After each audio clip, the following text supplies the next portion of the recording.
अब हम करेंगे क्वेश्चन नंबर 42। एक वृत्त बनाओ जिसका अर्ध व्यास ए रेखा के समान हो और दो असमान वृत्तों ए बी को भी घेरे।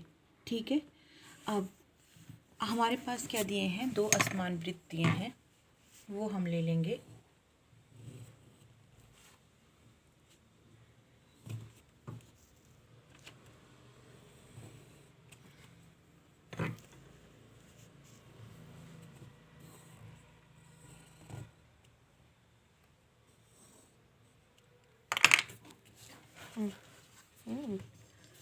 अब हमने दो असमान वृत्त ले लिए ए और बी, और बाहर हमने एक रेखा ले ली ए।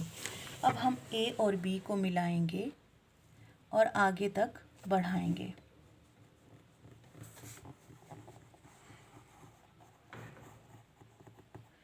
जहाँ पर ये जाके दोनों वृत्त को काटेगा, एक को नाम दे देंगे एल और दूसरे बिंदु को नाम दे देंगे हम ई। ठीक है, अब हम ए के बराबर प्रकार खोलेंगे और ई से एक चाप लगाएंगे और एल से भी एक चाप लगाएंगे। फिर जहाँ पर ये दोनों बिंदुओं को काटेंगे वहाँ पर हम एक को नाम दे देंगे आर और एक को नाम दे देंगे एन। फिर हम ए से ए आर और बी से बी एन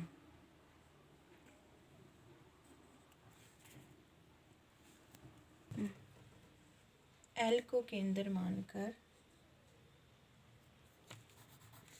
और ई को केंद्र मानकर ई आर चाप लगाइए। अब आप बी को केंद्र मानकर आर के बराबर प्रकार खोलिए और ऊपर की तरफ नीचे की तरफ चाप लगाइए। अब आप ए को केंद्र मानकर एन के बराबर प्रकार खोलिए और नीचे को चाप लगाइए। दोनों चापें जहाँ पर काटती हैं उसको नाम दे दिया हमने ए। अब आप ए के बराबर प्रकार खोलिए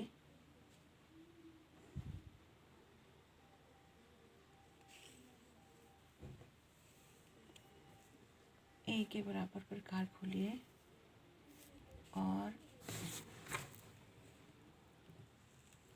आप ओ को केंद्र मानकर ए के बराबर प्रकार खोलिए और वृत्त लगाइए।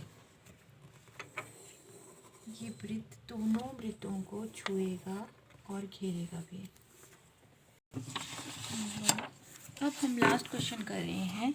एक वृत्त बनाओ जिसका अर्ध व्यास ए रेखा के समान हो और दो असमान स्पर्श करते हुए वृत्तों को स्पर्श करे।